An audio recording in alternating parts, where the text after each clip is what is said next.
E aí galera, tudo bom? Se tudo der certo, esse vai ser o primeiro vídeo do canal no YouTube do Lombada Quadrada. Para quem acompanha a gente, vocês sabem, a gente tem um blog sobre literatura no lombadaquadrada.com. E é isso aí, vamos virar YouTubers. Booktubers. Ou Booktubers. Pode ser usado. Booktubers, Carlos tá ali falando Booktuber.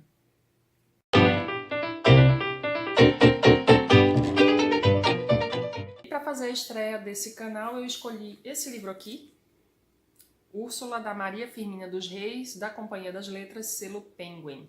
Esse livro é muito significativo na história da literatura brasileira por uma série de motivos. Ele é um dos primeiros romances escritos por uma mulher no Brasil, é o primeiro romance abolicionista brasileiro e é considerado o romance fundador da literatura afro-brasileira, né? Por quê? A Maria Firmina dos Reis era uma mulher negra, pobre, professora primária de uma cidade chamada Guimarães, no interior do Maranhão. A história em si é um rocambole, assim, o Tancredo ele tá viajando a cavalo, sofre um acidente, é encontrado pelo Túlio, que é escravo de uma senhora fazendeira chamada Luísa B, cuja filha se chama Úrsula, né? Então o Tancredo, a partir desse acidente, desfalece lá no meio do caminho, vai ser cuidado por essa família. A Úrsula é uma menina muito bonita, ele acaba se apaixonando por ela, e aí uma série de infortúnios vão acontecer na vida desses dois. Do nada aparece um tio da Úrsula que ela nunca tinha visto e que se declara apaixonadíssimo por ela, e esse cara tenta impedir o casamento da Úrsula com o Tancredo. Enfim, confusão do cacete. Mas o que importa realmente pra gente são os personagens secundários, o Túlio e a Susana, que são escravos na fazenda da Luísa B. O Túlio acaba sendo libertado, o Tancredo, em agradecimento, compra a alforria dele, mas a Susana morre escrava na fazenda dessa família. E eles dois, em vários momentos do romance, eles vão externar seus pensamentos sobre essa condição, sobre a injustiça da escravidão. Lembre-se que a gente está falando de 1859, a abolição no Brasil só vai acontecer em 1888, é um dos últimos países do mundo a acabarem com a escravidão. Então vou ler para vocês um trechinho aqui do pensamento do Túlio, por exemplo, pra vocês terem uma ideia da pegada. Ele diz assim: cadeia infame e rigorosa que chamam escravidão. E entretanto este também era livre, livre como o pássaro, como o ar, porque no seu país não se é escravo. Oh, a mente! Isso sim ninguém a pode escravizar.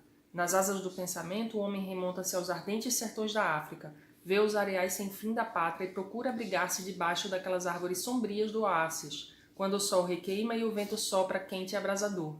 Vê a tamareira benéfica junto à fonte que lhe amacia a garganta ressequida. Vê acabando onde nascera e onde livre vivera. Bom, quando uma ideia terminar de andar, a gente continua. Esse tec, tec, tec, tec é a minha Beagle andando pela casa. Parou.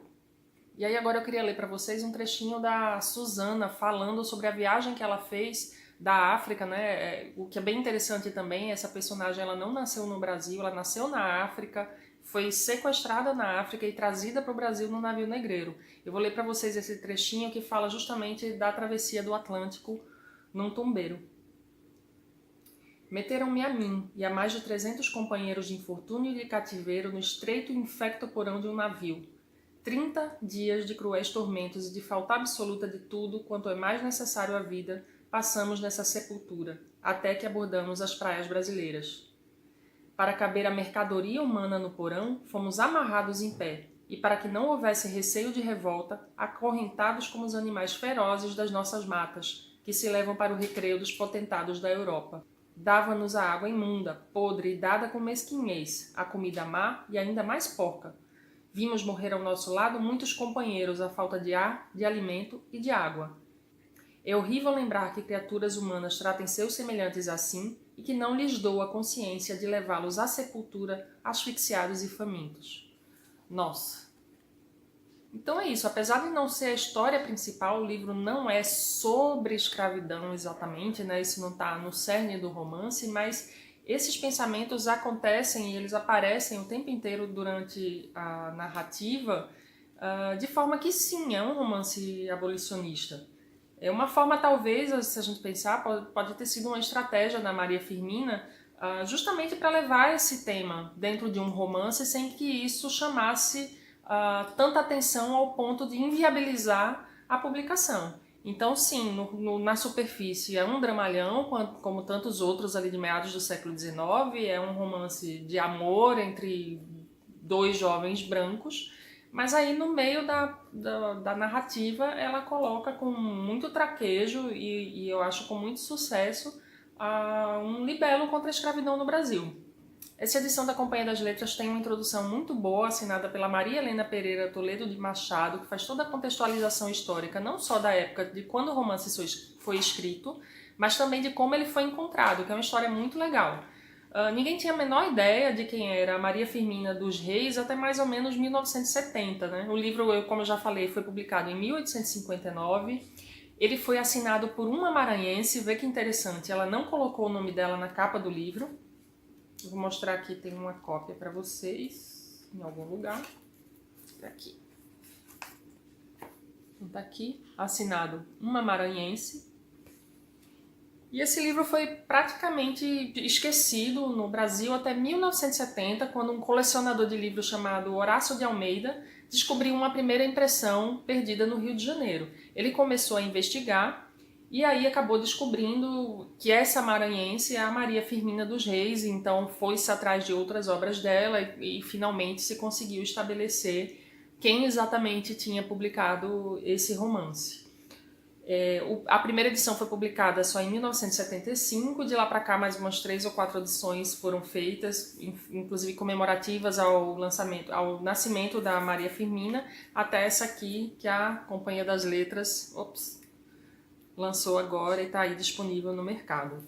E aí, só para finalizar, eu queria deixar com vocês aí um trechinho da introdução da Maria Helena de Machado, que é bem interessante, e ela diz assim: novas pesquisas e abordagens vêm consolidando um lugar único para Maria Firmina dos Reis em nossa história e cultura, o de uma mulher que lucidamente ultrapassou todas as barreiras raciais, sociais e de gênero, mostrando ao mundo que mulheres negras e homens negros têm consciência e agência histórica, sendo capazes de, com suas vozes, desfazer as teias da opressão e do silenciamento gerados pela escravidão e pela exclusão.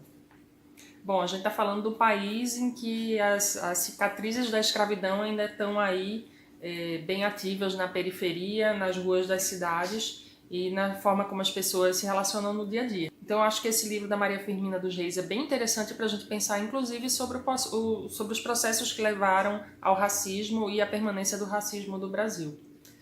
Bom, minha gente, acho que é isso. Esse foi o primeiro vídeo do Lombada Quadrada. Espero que não tenha ficado uma droga absoluta. Se vocês gostaram, curtam aí o canal e continuem acompanhando a gente. Falou? Tchau!